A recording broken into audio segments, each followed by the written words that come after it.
Bueno, y ha llegado nuestro primer invitado, que yo no quise presentarlo en un principio, solamente cuando lo tuviese acá. Estamos con Benjamín Moreno de Republicanos. ¿Cómo estás, Benjamín? Bien, ¿y tú, Carla? Bien. Muchas gracias por la invitación. Sí, qué gusto tenerte nuevamente. La última vez estuvimos en el panel, ¿te acuerdas? Sí, éramos tres. Estaba... ¿Chaguán?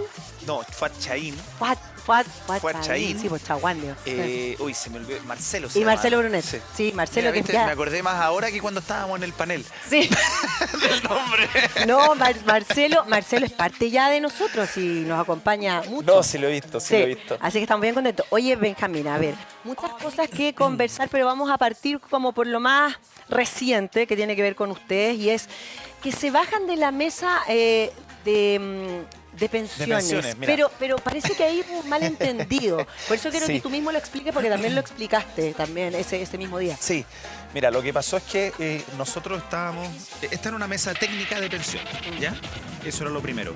Entonces nos pedían mandar técnicos y no políticos, pero dentro del funcionamiento de las dos primeras veces que operó esta mesa, que fue esa misma, fue la semana distrital, que fue hace 2 semanas atrás, algunos iban con representantes de los políticos y otros mandaban solamente los técnicos. Entonces nosotros estábamos evaluando si es que iba algún representante de nosotros, que en ese caso me hubiera correspondido ir a mí porque yo soy el encargado de la bancada en los temas de pensiones. Y después de todas las cosas que pasaron, de que yo encuentro por lo menos que desde el gobierno han llevado el debate de una manera quizás poco honesta, porque tú te sientas a conversar y te dicen una cosa, lleguemos a acuerdo, no sé qué, no sé cuánto, y después salen para afuera y cambian la discusión a este infantilismo de los buenos y malos. No, es que ellos son los que quieren esto y nosotros queremos lo mejor para todos y ellos son los malos, nosotros somos los buenos. Entonces, cuando tú ves que esa es la tónica, uno dice, bueno, ¿sabes qué? No vale la pena, parece, que vayamos los representantes políticos a esta mesa. Por lo tanto, vamos a seguir solamente con los representantes técnicos. Y ahí fue donde se generó esa confusión y ese enredo, donde un colega, del equipo del colega, entendieron mal una parte, entonces hicieron un comunicado diciendo algo que no era así. Fue un enredo que yo te digo, sinceramente, yo me terminé desayunando con eso, porque me dicen, oye, ¿cómo se bajan de la mesa? ¿Cómo no me avisáis? Porque generalmente, y bueno, y esto tú lo tenés que tener muy claro, en el mundo del periodismo, sobre todo en los medios que cubren temas un poco más especializados, tienen distintos periodistas asignados a los temas. Y yo converso con todos ellos, los de pensiones. Entonces llegaron a decirme, ¿cómo se te ocurre no avisarme que se iban a bajar de la mesa? Y yo dije, ¿pero de qué me estáis hablando? Bueno, y ahí tuve que salir a explicar todo esto, y al final del día seguimos tal cual como estábamos. Con los técnicos. Claro, pero en el fondo no es que se bajen de la mesa finalmente, o sea, en el fondo siguen en las conversaciones. Sí, ahora, el enredo se dio por un comunicado y después yo les expliqué que nosotros estábamos evaluando tomar otra postura, quizás un poco más proactiva en la materia, y dijimos, ¿sabes qué? Vamos a seguir tal cual como estamos, porque no vale la pena meterse de una manera más proactiva en esto, en el sentido de mandar representantes políticos, porque vemos que después salen en los medios, en la televisión, diciendo lo que quieren, independiente de lo que tú conversas. O sea, puertas adentro era un tipo de conversación, puertas afuera era otra. Entonces dijimos, bueno, van a seguir los técnicos para ver si es que en algún minuto hay un quiebre en la manera de plantear el debate, en la manera de abrirse realmente a lo que es necesario. Y hasta ahora siguen los técnicos y, bueno, quedan varias dudas sin responder. Sí, Benjamín, el tema de las pensiones es un tema que está súper en deuda finalmente con el país entero, y es bien complejo. Ahora, la opinión de Republicanos sobre las pensiones, ¿cómo les gustaría que fuera el sistema? Mira, yo creo que, a ver, se ha ido avanzando algo en los últimos años con el aumento de los topes de la PBS, que es la Pensión Básica Solidaria, con la PGU, que es bastante en términos de gasto del Estado en pensiones, que ha sido un avance. Cuesta avanzar más, sí, porque uno siempre tiene que estar sujeto a la restricción presupuestaria. Tú no puedes gastar el mismo peso 2 veces. Entonces, el peso que gastas en pensiones después no lo puedes usar en salud, no lo puedes usar en educación, y tienes muchas necesidades en distintos ámbitos. En ese sentido, el sistema mixto, que es el que tenemos actualmente, no como dice el gobierno que no tenemos un sistema mixto, sí tenemos un sistema mixto. El tema es que quieren potenciar uno u otro pilar. Lo que nosotros hemos criticado de la propuesta del gobierno es que, en primer lugar, se pone a repartir este 6% extra con un reparto. Y mientras tú más componente de reparto le vas agregando un sistema, más inviable lo haces. Por una razón muy sencilla. Las pirámides poblacionales se te empiezan a invertir. Tienes menos personas trabajando, más personas jubiladas. Las personas jubiladas viven más. Entonces, sacarle a los que están trabajando para entregarle a los jubilados directamente cada vez se te hace más inviable o menos viable, porque no te dan los números. Cuando tú tienes 10 trabajando y entre esos 10 tienen que financiar a uno, es distinto que cuando pasan a ser 6 trabajando que tienen que financiar a 3 y después en el futuro 5 a 5. Entonces, así poco a poco vas haciendo inviable el sistema. Eso es lo primero. Lo segundo es la propiedad de los fondos, que el gobierno no ha querido entender que se requiere que la propiedad sea de las personas. ¿Por qué? Hay distintos tipos de argumentos. Algunos dicen que el mayor argumento es la encuesta. Para nosotros, por lo menos, no es la encuesta. Para nosotros es la viabilidad del sistema. ¿Por qué? Antes tú tenías un fondo personal que te rentaba un 5 o 6%. Hoy en día esas rentabilidades promedio de equilibrio, si las quieres llamar, están más bajas. Por lo tanto, tienes que meterle más recursos al fondo para lograr el mismo acumulado después de 30 años de cotizaciones, por ejemplo. Después tienes otro problema, que son las tasas de interés de equilibrio, que cuando tú compras la renta vitalicia te influyen. Entonces, con tasas más bajas vas a poder comprar una renta vitalicia más baja también. Entonces, si las tienes más bajas de equilibrio, tanto nacional como extranjeras, vas a poder comprar una renta vitalicia más baja, por lo tanto una pensión más baja, que es por donde la mayoría se ha pensionado últimamente. Y tienes otros detalles también, como que, por ejemplo, ese 6% es de propiedad porque si tú no trabajas, no se crea ese 6%. Claro. Por lo tanto, nace de tu trabajo, es de tu propiedad. Obvio, sí, pero no quieren en ningún punto de ese 6% que haya algo de solidaridad en eso, no. Ya, y ahí voy al otro punto, porque ¿qué es lo que pasa? ¿Cómo nosotros entendemos la solidaridad? Hoy día tú tienes población en edad de trabajar, si no me equivoco, son entre 12, 14 millones, que se cuentan como desde los 15 años para arriba si tú tomáis los datos de la CACEN. Después de esos, trabajando tienes 9 millones.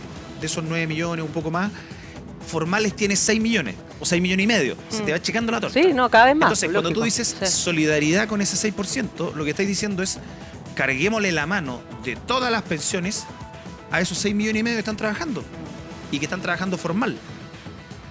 Entonces termina generando un desincentivo a la formalidad, que tú tienes que formalizarla, porque si no, no se te hace viable ningún sistema. Ni los nórdicos, ni los europeos, ni los asiáticos, ni los latinoamericanos. Claro, nosotros ninguno se hace en viable. Informalidad tenemos un nivel muy alto. Tenemos un nivel de informalidad cercano al 30%, que es inviable. Sí. Ya, entonces, lo que tú dices cuando dices que la solidaridad con este 6%, lo que estás diciendo en realidad es decir, vamos a ser responsables de las pensiones de todos, de los que pudieron trabajar, de los que tuvieron lagunas previsionales, de los que trabajaron de una manera informal porque le era más conveniente para ellos, al porcentaje que está trabajando y que está formal. Sí. Entonces, eso creo que desde un punto de vista de justicia no es correcto para con ellos. Sí. Y además, que el problema de una persona que tenga una baja pensión es un problema de la sociedad en su conjunto. No es solamente de los que están cotizando. Por lo tanto, tú tienes que resolverlo a través de impuestos generales, porque todos pagamos impuestos. Sí. Todas las personas. El informal también paga impuestos cuando va a comprar. ¿Pero tú estás de acuerdo, por ejemplo, con que se suban un poco los impuestos a todos? No, yo no soy partidario de subir los impuestos, porque yo creo que se ha demostrado en el último tiempo que el Estado ha sido muy ineficiente en el gasto de recursos y que una y otra vez te dicen, no, es que la solución es subir impuestos. Y si tú te vas a ese discurso, llevamos 15 años con el mismo discurso y te dicen, no, es que con esta reforma tributaria sí que vamos a arreglar los problemas. 4 años después, lo mismo. 4 años después o 3 años después te dicen, no, es que nos faltaba un royalty. No, es que después nos faltaba el IVA a los servicios. Sí. Es que después nos faltaba el IVA a los alcoholes. Es que sabéis que también nos faltaba el IVA. Y es una cuestión de nunca acabar. ¿Y cuándo va a ser que te digan, sabéis que tenemos 700 servicios públicos, 500, 200 que están funcionando mal, que tiene una cantidad de gallos contratados, operadores políticos, esto, lo otro, sabes que los vamos a recortar y vamos a apretar por ahí? Y primero vamos a empezar a tapar los hoyos de este estanque, que está repleto de hoyos, para ver qué tan eficiente puede ser, y una vez que arreglemos las fugas, vamos a ir a lo otro, que es agrandar el estanque. Porque probablemente no tengas que agrandar el estanque y tengas que corregir las fugas. Claro, lo más lógico sería corregir lo que ya está hecho y se está haciendo mal. O sea, habría que partir de ahí. Pero también hay un tema como que uno ve la situación globalmente del tema de las pensiones Y es muy difícil llegar a acuerdos porque realmente las personas, si uno les pregunta, sí quieren sistema mixto, ¿cierto? Es que hoy día tenemos un Sí, sistema mixto. exacto. Las personas lo quieren. No es que esté mal. No, Por obvio. otro lado, la derecha piensa de una manera que sea, obviamente, ojalá el 6% o lo que sea, pero para el trabajador. Sí. Y la izquierda piensa otra cosa distinta. Entonces, ¿cómo se van a unir estas tres cosas que finalmente nunca se han podido unir? Por Mira, años. yo soy Por algo no se ha partidario- llegado a resolver esta situación. A ver, lo primero es que siempre le achacan como a la política chilena, y esto no es ni una defensa corporativa, ni mucho menos. En tema de pensiones es un tema tan álgido que pasa en todos lados. En Holanda hace poco terminaron una reforma de pensiones, se demoraron, si no me equivoco, 16 años. No es exclusivo de nosotros. No, sí, Y obvio. tienen problemas mucho más graves. O sea, si tú miras lo que está pasando en Francia con las protestas, ¿era por qué? Porque tenían este mismo sistema, Sí. un sistema más cargado al reparto, por así decirlo, y les dijeron, ¿sabes qué? Tienes que subir la edad de jubilación. Claro, 65. Y la gente salió Sí. a reclamar en contra. Y lo curioso es que dentro de la propuesta del gobierno proponían hacer lo mismo que en Francia. Decían, cuando se nos haga inviable vamos a modificar los parámetros. Que el parámetro podía ser que de tu seguro social, si antes te rentaba un 2, ahora te va a pasar a rentar un 1,5, o que te tengas que jubilar más tarde u otra cosa. Eso es inviable en la práctica. Suena muy bonito en el papel. El punto es que lo que yo he visto malo principalmente, más allá de las propuestas, todos tenemos nuestras propuestas Sí. y todo el cuento, lo importante en esto es que es un tema eminentemente técnico. O sea, yo me empecé a meter en esto y mientras más leía, estudiaba, no sé qué, más me daba cuenta de lo complejo que era y de lo difícil que es llegar a un acuerdo, porque Sí. es un tema muy, muy complejo, técnico, profundo. Y lo que yo lamento es que desde el gobierno estén tratando de plantearlo como una discusión entre buenos y malos. Los que están allá, que no están con mi propuesta, son malos. Los que están acá somos los buenos. ¿Ah? Nosotros queremos lo bueno para la gente, ustedes no. Sí. No te contribuye eso. No. De hecho, Benjamín, el gobierno está pasando por una crisis bien importante y la política en general también. Pero digamos el tema del gobierno, con el caso convenio, ¿cierto? Que se destapó, que ha sido un tema como de no parar. Los computadores, todos los días pasa algo y es muy difícil. Yo iría a la caja fuerte. Bueno, sí, por eso vamos, me interesa saber tu opinión, porque finalmente, claro, lo que nunca apareció es la caja fuerte y es difícil no pensar que esto es como una trama armada para incluso tapar lo más importante que fue la caja fuerte y los 3 sobrinos que nunca aparecieron. Entonces, ¿cuál...? No sé si habrán sido sobrinos. Por eso, pero claro, decían que eran los sobrinos. Entonces, por eso, sobrinos y después eran fumigadores. Pero finalmente, ¿cómo ves tú, cómo ven ustedes también desde Republicanos lo que está pasando hoy con esta crisis que está viviendo el gobierno y la situación también tanto de los convenios como de los computadores, la caja fuerte, robos, etcétera? A ver, este mecanismo, por así decirlo, no es nuevo. Si uno hace un poco de memoria, en el Mobgate Sí. entraron a robar justo el computador de una de las personas encargadas de finanzas. Vaya coincidencia, o sea, tenían 70 computadores y robaron ese. Cuando han tenido temas de investigación, y esto es transversal, Sí. ya este no es un problema de un sector político, No, cuando han tenido temas de totalmente, sí, está investigación, claro. oye, se queman sedes parlamentarias, entran a robar, se llevan papel, una cuestión súper curiosa.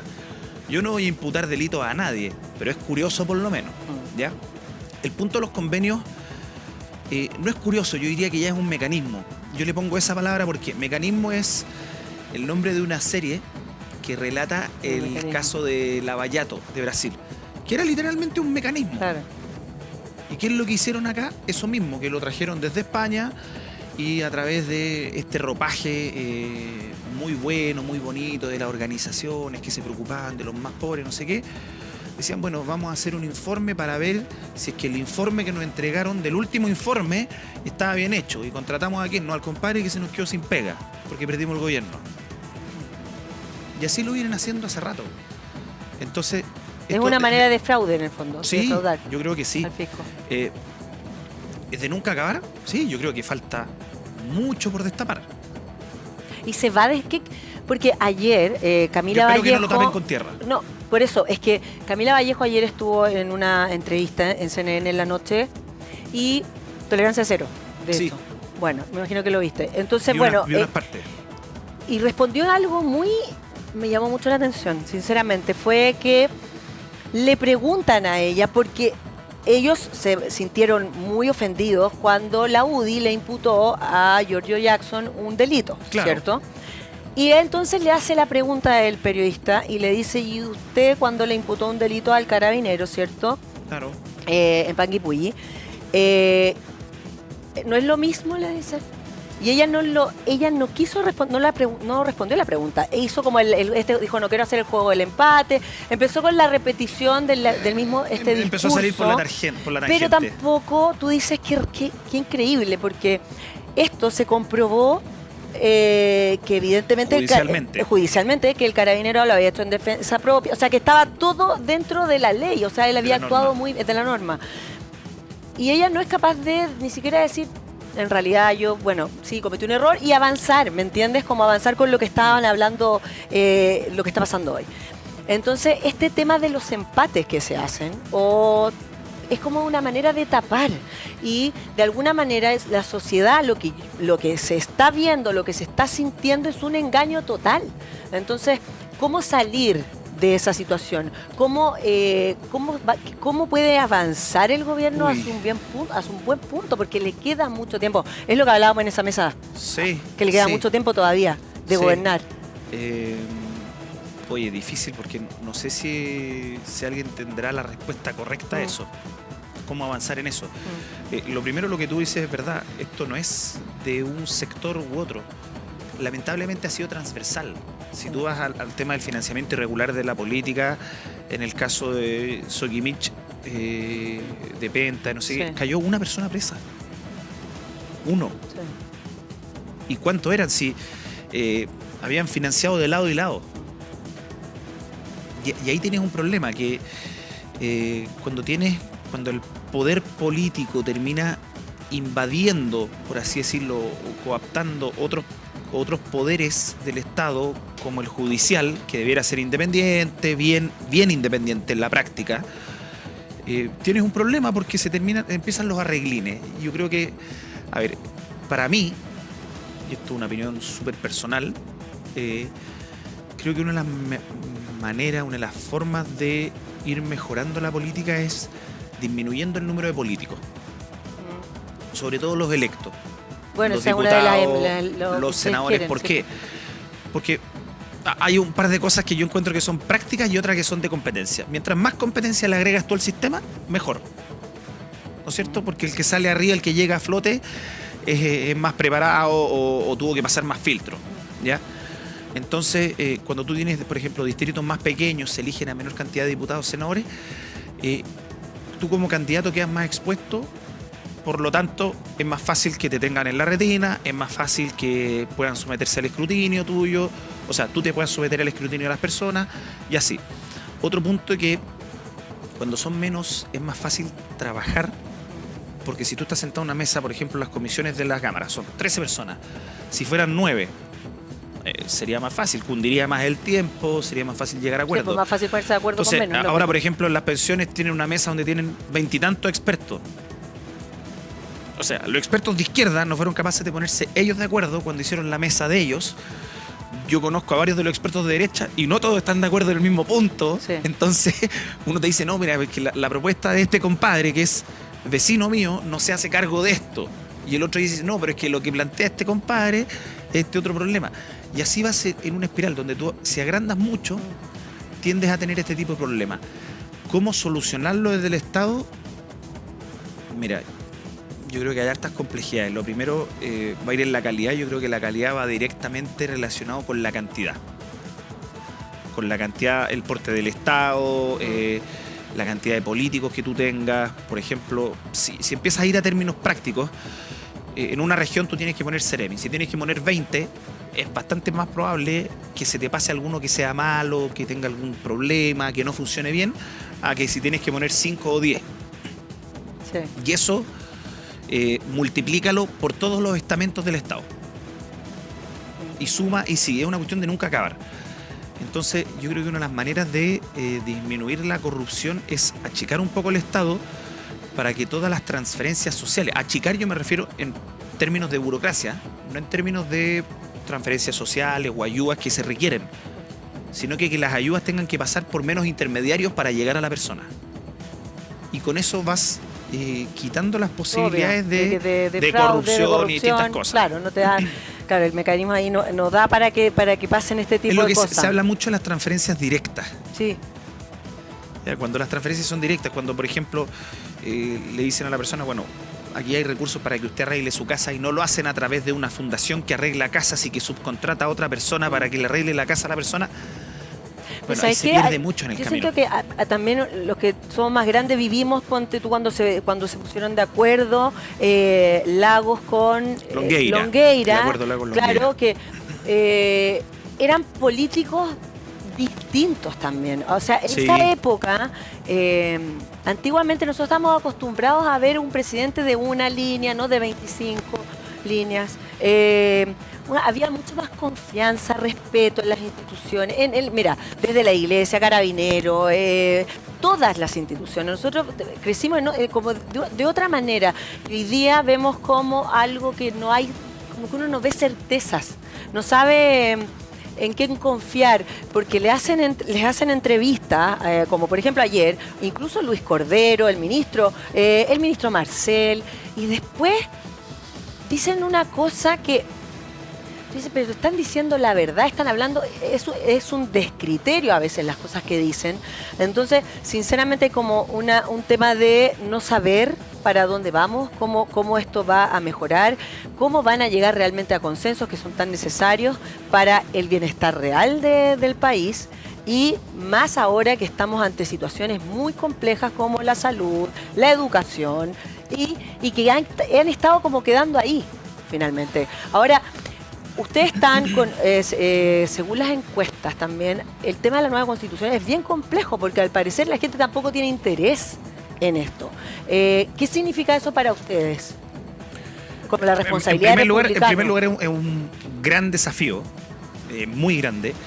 Es natural, encuentro yo, no sé si es bueno, pero es natural que las personas no tengan interés en esto porque vienen de un desgaste.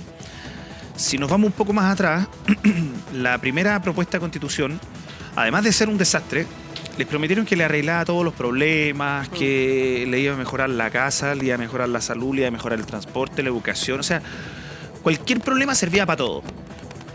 Sí. Y nunca fue así. Entonces, cuando caes en esa espiral de populismo, de estar diciendo las cosas que suenan bonitos, de no atreverte a disentir en algunos puntos que pueden ser populares, bueno, empiezas a perder confianza, porque como tú dices, van un día para acá, van otro día para allá, van otro día para acá. Es distinto, y yo creo que fue una de las cosas por la cual tuvimos la votación que tuvimos, que en muchos casos hicimos campaña, digamos, a cara descubierta, diciendo, mira, ¿sabes que yo creo en esto, en esto, en esto y en esto? Perfecto. Entonces, tú sabes que si estás de acuerdo en 2 puntos y no en 2, te va a respetar los 2 en los que estás de acuerdo y los 2 en los que no estás de acuerdo. Sí. Entonces, se te va generando un cierto problema de confiabilidad, que yo creo que es lo que estamos metidos, que tú dices, la iglesia, Fuerzas Armadas, distintas instituciones, sí, y necesitamos a las instituciones. Yo creo que por ahí se parte arreglando eso, pero necesariamente cuando las instituciones se empiezan a corromper o se empiezan a desgastar por dentro, tú tienes que hacer ese proceso, digamos, doloroso de caída, sí, muchas veces de limpieza, sí, para después volver a ordenarte desde adentro.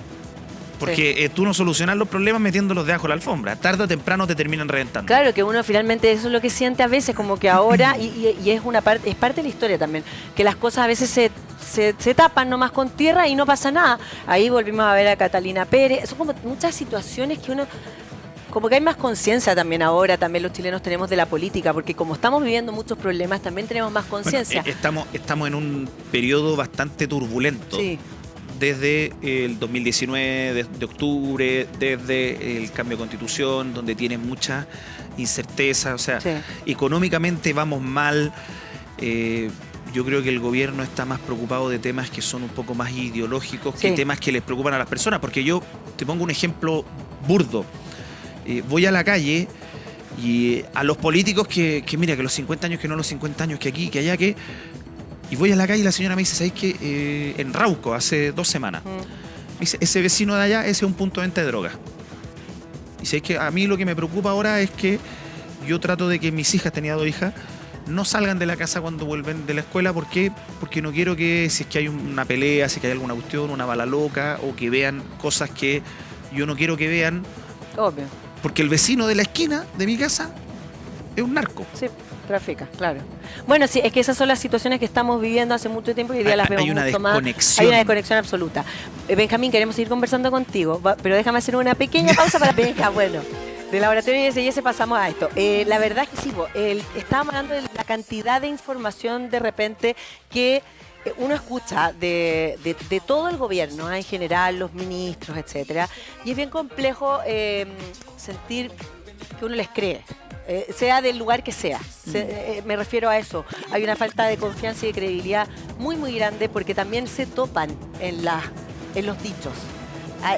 Pasan, lamentablemente, uno dice una cosa, el otro sale y dice otra, entonces uno dice, bueno, ¿qué está pasando realmente? Entonces sería bueno transparentar muchísimas cosas, también creo que sería un buen punto. Yo creo que eso se te empieza a dar un poco, Carla, cuando tratas de ir creciendo a costilla de posiciones medias identitarias, ¿cachai? Como que le hacen mucho sentido a un grupo muy duro, pero donde tú tratas de ir simplemente extremando la posición por tratar de congraciarte con ese grupo y no por defender algo en lo que tú crees, que es distinto. Porque cuando tú defiendes algo, digamos, de corazón, tú dices, bueno, yo lo defiendo y si en algún minuto somos el 5% los que defendemos eso y después vamos creciendo, siempre defendí lo mismo porque lo creía. Entonces es más natural cuando tú lo tienes que ir a defender. Sí, sí. Pasa de repente que por ciertas modas o presiones políticas, por así decirlo,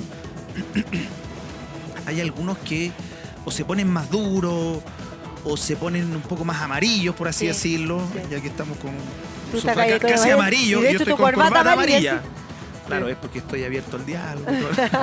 Tiene un sentido el amarillo, muy bien, muy bien. Sí, no. Me gustan las corbatas más fuertes. Pero bueno, entonces cuando tú asumes el rol o te pones, yo le digo de forma burda, te pones el pijama de algo que no es de tu talla, que no es lo tuyo. Después cuando la cosa cambia, te ven cambiar de nuevo, En cambio, cuando tú defiendes algo en lo que crees y lo que realmente eres capaz de defender, las cosas se pueden mover para acá o para allá. Y tú vas a seguir con la misma comodidad defendiendo eso y planteando las cosas que planteas. Sí. Y eso entrega más credibilidad. Independiente del sector político, yo encuentro bueno que eso se dé transversalmente. Pero que ha sido un problema, por ejemplo, en este gobierno en particular, porque claro, decían que iban a derrocar el capitalismo, que iban a condonar el no sé qué, que iban no sé cuánto. Yo creo que hay que ser siempre un poco prudentes. Sobre todo los que somos más jóvenes, tenemos que tratar de no siempre salir a tirar el tejo pasado, porque después vas a tener que responder en algún minuto. Sí. Y las cosas, por lo menos a mí el tema de pensiones es algo que me ha ayudado mucho a entender eso, las cosas son mucho más complejas de lo que uno cree. De hecho, hay un efecto que se llama, te lo voy a contar porque es curioso. Lo estudiaron unos profesores de Estados Unidos, no me acuerdo de qué universidad esta es prestigiosa, que se llama el efecto Dunning-Kruger. Ya. Bueno, fueron ellos dos, que es como una curva de conocimiento y confianza. Ya. Entonces, mientras menos conocimiento tienes de un tema, o sea, mientras vas conociendo un poquitito el tema, tienes mucha confianza sobre lo que dices. Y a medida que vas conociendo más, va cayendo fuertemente tu confianza porque te vas dando cuenta de todo lo que no sabes. Y después vuelve a crecer tu curva de confianza cuando ya llegas a niveles de conocimiento muy altos. Sí. Pero ¿qué es lo que pasa? Que hoy en día tienes personas que tienen demasiadas certezas y muy pocas dudas. Absolutamente. Que saben un poquitito de un tema y creen que son ya, pero expertos máximos. Ahora, Benja, este 27% duro de Boric, que vota y que no va a salir de ahí, o sea, que eso no va a cambiar. No, probablemente. ¿Ustedes alguien le ha hecho un análisis a ese grupo de personas que apoya? Sí, como hay varios analistas han tratado de describir a ese 30%, ese 27%, como sea. Sí, escuchaba a la Marinovich hace... claro, la Marinovich, algunos de este mismo centro de estudio de Ortúzar y otros más. Sí, interesante. Y dicen que son generalmente jóvenes de clase media alta, que se sienten más representados. Y eso yo creo que responde a un tema bien particular. En los lugares donde viven esos jóvenes, acá mismo, ¿entiendes? El estallido social pasó de largo. Sigues teniendo cosas que das por sentado. El supermercado, una notaría, farmacia, servicios básicos, conectividad, el metro donde mismo. Sí. Pero si tú te vas a un lugar más alejado, a las periferias de Santiago, las periferias de las regiones, tienes de repente barrios tomados, no tienes acceso a supermercados, a farmacias, a minimarket, a servicios básicos. El Estado no está. Entonces vives mucho más cerca y en primera persona los problemas. Y eso es lo que te lleva también a preocuparte por la delincuencia, por el narco, por la economía, por distintas cosas. Les quemaron los buses, les quemaron los paraderos. Entonces, si está lloviendo, ¿a dónde paran? Y son cosas que le han afectado mucho más, que acá no han pasado. Totalmente. Son Claro, sí, por eso distintos. sí, son chiles absolutamente distintos. Benjamín, te queremos dar las gracias por estar con nosotros. Sabemos que tienes muchas cosas que hacer y te agradecemos estar con nosotros. Espero que vengas nuevamente y tengamos una conversación más larga. Feliz, encantado, y quiero aprovechar de agradecerle a todo el equipo que trabaja acá en TVX y a ti por la invitación. Gracias, Benjamín. Muchas gracias.